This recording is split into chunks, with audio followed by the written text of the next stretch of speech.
Hi there, this is Dr. Evan Osar with the Institute for Integrative Health and Fitness Education. Welcome to this edition of Integrative Movement Insider. Welcome to our Facebook page if you're watching it there, and or our YouTube channel. Thanks for allowing us to share this information with you to help you become the specialist your clients need and want, and your potential clients will seek out.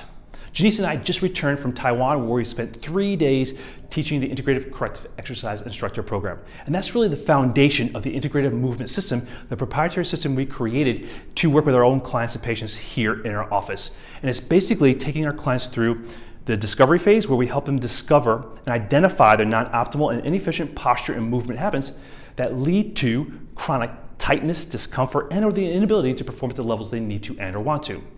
Next, we take them into the address phase, and that's where we use the Integrative Movement System corrective exercise strategy to help our clients create and develop more optimal and efficient posture and movement habits that ultimately they take into phase 3.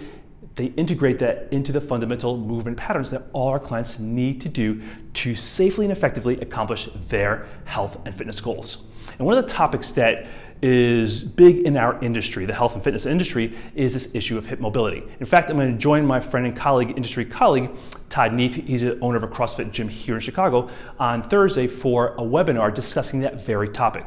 And it's also a very common topic in our practice here as well, clients and patients that we see. And it's also one of the key focuses of the books I wrote, the Corrective Exercise Solutions to Common Hip and Shoulder Dysfunction, as well as last year's release, the SOAS Solution.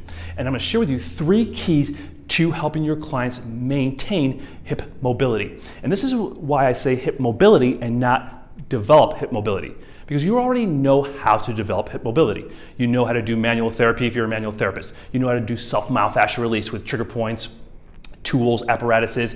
We love to use the Roga here in our clinic. Our partners, Rusty and Dana up in Minnesota, created this great product called the Roga, and we use that a lot as a self-myofascial release tool. You know how to mobilize the hip with stretches and flexibility and mobility drills. The challenge for your clients is not achieving hip mobility, it's maintaining hip mobility. So in this series, I'm going to share with you the 3 keys to maintaining hip mobility. Key number 1, and it's going to seem too simple to actually be effective, but this is the number 1 strategy we have to teach all our clients and patients in our clinic. The clients that come in with hip issues, knee issues, as well as low back issues.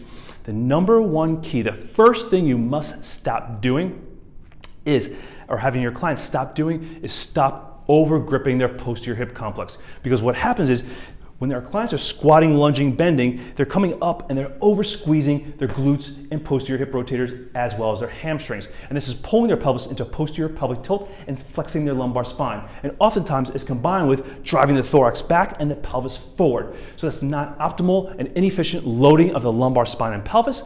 It creates and perpetuates tightness of the posterior hip complex.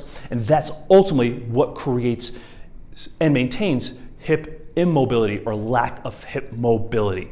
So one of the first things, or I should say the very first thing you must do after you teach your clients how to release, is to stop gripping. It's just as if you're trying to save money. There's 2 things you need to do if you're trying to save money or save for your retirement, for example. You need to earn the money, and you need to stop spending money so that way you earn enough for retirement. Similarly, our clients need to stop over gripping. First, they need to develop hip mobility, and then stop over gripping, over contracting the posterior hip complex, so that way they're not eliminating or diminishing their hip mobility. So that's your first key. And like I said, it seems so simple, but that's the number 1 strategy we need to teach our patients and clients, or that we have to teach our patients and clients here. And it's a strategy that we give most health and fitness professionals, because we've all learned, myself included, we've all learned to squeeze tight and strengthen those posterior hip and the extensor chain, glutes, posterior hip rotators, the hamstrings, because of perceived weakness. So, first key, stop gripping. Next time, I'll be back and share with you key number 2 for maintaining hip mobility. This is Dr. Evan Osar with the Institute for Integrative Health and Fitness Education. Thanks for watching. Make it a great day. We'll see you next time at Integrative Movement Insider. Take care.